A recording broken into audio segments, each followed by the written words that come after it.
વાત છે 7th સેન્ચુરીની. બુદ્ધના સમયથી 1100 વર્ષ પછીની. બુદ્ધિઝમ હવે એક ફક્ત ઇન્ડિયન રિલિજન નથી રહ્યો, એ આખા એશિયા કોન્ટિનેન્ટમાં ફેલાઈ ચૂક્યો છે. ચાઇનામાં એક યંગ બુદ્ધિસ્ટ મંકને લાગે છે કે મૂળ સંસ્કૃત અને પ્રાકૃત ભાષામાં લખાયેલા બુદ્ધિઝમના પુસ્તકોનું ચાઇનીઝ ભાષામાં ટ્રાન્સલેશન કરતી વખતે ઘણી મેથી મરાઈ ગઈ છે. સંસ્કૃત ભાષાનું વ્યાકરણ જો આપણને અઘરું લાગે છે તો પછી બીજા દેશના લોકો માટે તે વખતના ધર્મના ગૂઢ વિચારોને એમની ભાષામાં ટ્રાન્સલેટ કરવા એ કેટલું ડિફિકલ્ટ કામ હશે એ તો તમે વિચારી જ શકો છો. આપણા આ યંગ ચીની મોંકને લાગે છે કે ચાઇનીઝ ભાષામાં અનુવાદ કરાયેલા પુસ્તકો મિસટ્રાન્સલેટેડ છે. એની અંદર વ્યક્ત થયેલા બૌદ્ધ ધર્મના વિચારો થિયોરિટિકલી કોન્ટ્રાડિક્ટરી છે, અને જો બુદ્ધના ઓથેન્ટિક વિચારો જાણવા હોય તો એના મૂળ સ્ત્રોત એટલે કે ઇન્ડિયા સુધી જવું પડશે અને ઓરિજિનલ સ્ક્રિપ્ચર્સ શાસ્ત્રો પરથી ફરીવાર ચાઇનીઝ અનુવાદ કરવો પડશે. અને આ બેકગ્રાઉન્ડ છે આપણી આજની વાતના હીરો શ્વાનઝાંગ, જેને આપણે હ્યુએન સંગ તરીકે જાણીએ છીએ, એની એપિક જર્ની અને એના ભગીરથ પુરુષાર્થની. ચાલો જાણીએ એની ભારતની યાત્રા કેવી હતી, એને ભારત પાસેથી શું મળ્યું અને મોસ્ટ ઇમ્પોર્ટન્ટલી ભારતને એની પાસેથી શું મળ્યું. ઈસવીસન 627-629 વચ્ચેનો ટાઈમ. બૌદ્ધ મોંક શ્વેનઝાંગ ચાઇનાની ટેંગ ડાયનેસ્ટીના કેપિટલ ચેંગેનથી એની યાત્રા શરૂ કરે છે. દેશ છોડવાની પરવાનગી ન હોવા છતાં બુદ્ધના સત્યને સમજવાની તીવ્ર તરસથી ભગીરથ સંકલ્પ લઈને એ નીકળી પડે છે.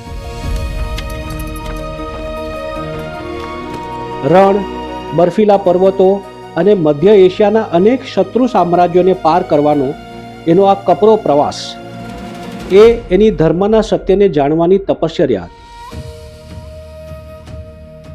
ક્યારેક અચાનક રણમાં આવતા ધૂળના તોફાનો, તો ક્યારેક હિમપ્રપાત અને હાડ થીજવતી ઠંડી, ક્યાંક એક્સ્ટ્રીમ હીટ, પાણીની સ્કેરસિટી, તો વળી ક્યાંક કાતિલ ઠંડી, ડાકુઓ અને વાઇલ્ડ એનિમલ્સનો ડર.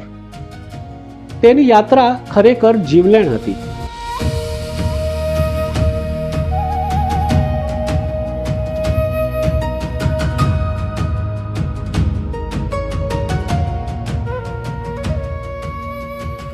શ્વાનઝાંગ જ્યારે ભારત પહોંચ્યો ત્યારે એણે એક એવો દેશ જોયો જે એના ગોલ્ડન એજમાં હતો. ફક્ત ધન ધાન્યથી સોને કે ચીડિયા નહીં, પણ જ્યાં અનેક વિષયો પર જ્ઞાનની ગંગા વહેતી હતી, એવું એક વિશ્વ પ્રસિદ્ધ જ્ઞાનનું કેન્દ્ર હતું આપણું ભારત. ભારતમાં પહોંચીને એનું લક્ષ્ય હતું નાલંદા વિદ્યાપીઠ. શ્વાનઝાંગ લખે છે કે તે સમયે નાલંદામાં એક સાથે 2000 ગુરુઓ અને 10,000 શિષ્યોને રહેવાની તથા બુદ્ધ ધર્મ અને બીજા અનેક આધ્યાત્મિક વિષયો પર જ્ઞાનની સાધના કરવાની વ્યવસ્થા હતી. નાલંદામાં પ્રવેશ મેળવવો ખૂબ જ અઘરો હતો. આજની જેમ જ એ વખતે પણ એન્ટ્રન્સ ટેસ્ટ હતા અને ફક્ત ટોચના વિદ્યાર્થીઓને જ એડમિશન મળતું. આચાર્ય શીલભદ્ર તે સમયના સૌથી વિદ્વાન અને નાલંદાના ચાન્સેલર હતા. શીલભદ્ર એ માત્ર એક શિક્ષક નહોતા, પણ ધર્મની ધરોહર હતા. 100 વર્ષથી વધુ વયના શીલભદ્રના શિષ્ય બનવું એટલે કે બૌદ્ધ દર્શનની સૌથી જટિલ અને રહસ્યમયી શાખાના સીધા વારસદાર બનવું. આ એક અત્યંત પ્રતિષ્ઠિત બાબત હતી જે શ્વાનઝાંગને ખબર હતી અને એનું લક્ષ્ય પણ હતું. શ્વાનઝાંગની નાલંદાની સફર એક સામાન્ય વિદ્યાર્થી તરીકે શરૂ થઈ અને એક મહાન આચાર્ય તરીકે પૂર્ણ થઈ. તેમણે 5 વર્ષ સુધી નાલંદામાં રહીને બૌદ્ધ સ્ક્રિપ્ચર્સનો અભ્યાસ કર્યો. શીલભદ્ર તેમને પોતાના પ્રિય શિષ્ય માનતા અને નાલંદાના સૌથી જટિલ ગ્રંથો તેમને સમજાવતા. શ્વાનઝાંગની ભારત યાત્રા એ ફક્ત એનું પર્સનલ સાહસ નહોતું, પણ નસીબ અને દૈવી સંકેતોનો અદ્ભુત યોગ હતો. એને એ સમયના સૌથી મોટા વિદ્વાન શીલભદ્ર અને સૌથી મહાન શક્તિશાળી રાજા હર્ષવર્ધન બંનેનો સાથ મળ્યો, જે કોઈ પણ વિદેશી પ્રવાસી માટે એક મિરેકલથી ઓછું નથી. પહેલા 5મી અને 6મી સદીમાં ગુપ્તા સામ્રાજ્ય અને ત્યારબાદ 7મી સદીમાં જ્યારે શ્વાનઝાંગ પહોંચ્યો ત્યારે રાજા હર્ષવર્ધનના શાસન દરમિયાન ભારત એના સુવર્ણકાળમાં હતું. ભારતીય રાજાઓએ બૌદ્ધ ધર્મને માત્ર આશરો જ નહોતો આપ્યો, પણ તેને વિશ્વ ધર્મ બનાવવામાં મોટી ભૂમિકા ભજવી હતી. હર્ષવર્ધન, અશોક અને કનિષ્ક જેવા રાજાઓએ જે રીતે બૌદ્ધ ધર્મને રક્ષણ અને પ્રોત્સાહન આપ્યું તે ઇતિહાસમાં અજોડ છે. નાલંદામાં વર્ષો સુધી અભ્યાસ કર્યા પછી અને આખા ભારતમાં શાસ્ત્રાર્થમાં વિજય મેળવ્યા પછી શ્વાનઝાંગને લાગ્યું કે તેઓ જે જ્ઞાન શોધવા આવ્યા હતા તે એમને મળી ગયું છે. ભારતની 16-17 વર્ષની યાત્રા દરમિયાન એની પાસે સેંકડો પવિત્ર હસ્તપ્રતો ભેગી થઈ હતી. એણે વિચાર્યું કે જો આ જ્ઞાન ફક્ત મારી પાસે જ રહી જશે તો તેનો કોઈ અર્થ નથી. મારો ઓરિજિનલ સંકલ્પ હતો કે આ જ્ઞાન ચીન લઈ જવું જોઈએ, જેથી અસંખ્ય લોકોનો ઉદ્ધાર થઈ શકે. શ્વાનઝાંગ જ્યારે ભારતથી ચીન પાછા પ્રયાણ કરવા નીકળ્યા ત્યારે રાજા હર્ષવર્ધન અને એના રસ્તામાં આવતા અનેક બીજા રાજવીઓએ ઘણી મદદ કરી. રાજા હર્ષવર્ધને શ્વાનઝાંગને ફક્ત બૌદ્ધ ભિક્ષુ તરીકે નહીં પણ ભારત અને ચીનના રાજકીય દૂત તરીકે વિદાય આપી.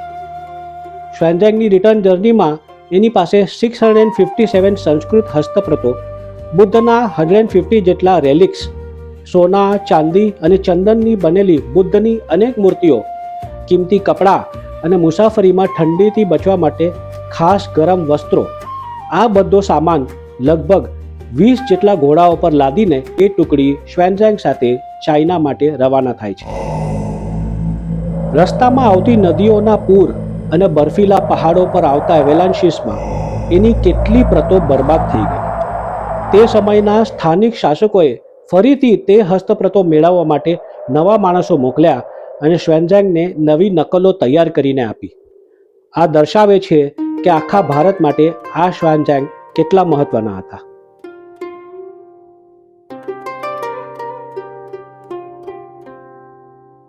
શ્વાનઝાંગની જર્નીની એક ટ્રિવિયા મારે મોડે નહીં પણ મોदी साहब ના મોડે પણ સાંભળો. चीन के राष्ट्रपति शी, तो उन्होंने कहा कि ह्यूएन संग जो चाइनीज फिलोसोफर था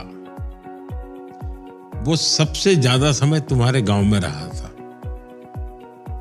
लेकिन वापस जब आया चाइना तो मेरे गांव में रहा था. ફાઇનલી શ્વાનઝાંગ ઘણા શાસ્ત્રો, મૂર્તિઓ અને બુદ્ધના રેલિક સાથે ચાઇના પહોંચવામાં સફળ થાય છે.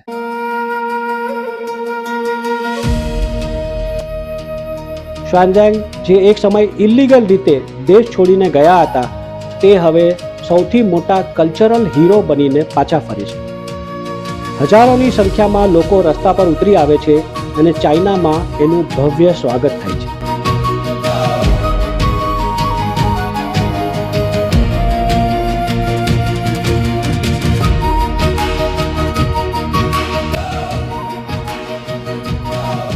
શ્વાનઝાંગ જીવનના બાકીના 20 વર્ષો માત્ર એક જ કામમાં વિતાવે છે: સંસ્કૃત અને પ્રાકૃત ગ્રંથોનો ચીની ભાષામાં અનુવાદ. વિદ્વાનોની એક આખી ટીમ બનાવે છે. આશરે 74 મોસ્ટ ઇમ્પોર્ટન્ટ બુદ્ધ ગ્રંથોનો તેણે અનુવાદ કર્યો છે. જેમ તમને ખબર છે કે નાલંદાના વિશાળ પુસ્તકાલયને સળગાવી દેવામાં આવ્યું, હજારો બૌદ્ધ ભિક્ષુઓની હત્યા કરી બૌદ્ધ ધર્મના આ મુખ્ય કેન્દ્રને વિધ્વંસ કરી દેવામાં આવ્યું. એ વખતે શ્વાનઝાંગે સાચવેલા બૌદ્ધ ધર્મના શાસ્ત્રો વિશ્વમાં બૌદ્ધ ધર્મને જાળવી રાખવા માટે એક મહત્વનો પાયો બને છે. શ્વાનઝાંગનું પુસ્તક CUK Buddhist records of the western world આજે પણ ઇતિહાસકારો માટે એક સોનાની ખાણ છે. મનને ઝરૂખેતી આ ચેનલ દુનિયાભરની પ્રતિભાવંત વ્યક્તિઓની જીવનગાથાઓ, વિશ્વની ઉત્તમ, અનોખી અને અલબેરી કૃતિઓને વધાવવાનો એક પ્રયાસ છે. આશા છે કે તમે આ ચેનલને સબસ્ક્રાઇબ કરી અને અમારી પ્રસ્તુતિઓને તમારા સર્કલમાં શેર કરશો. આપણા વારસામાં અને આપણી વાતોમાં જેમ શ્વાનઝાંગે ઇન્ટરેસ્ટ બતાવ્યો તેમજ અમારી રચનાઓમાં પણ તમે છેક સુધી ઇન્ટરેસ્ટ જાળવ્યો છે, તે માટે આજે શ્વાનઝાંગની સાથે સાથે તમને પણ મનને ઝરૂખેતી સાહેબજી સલામ.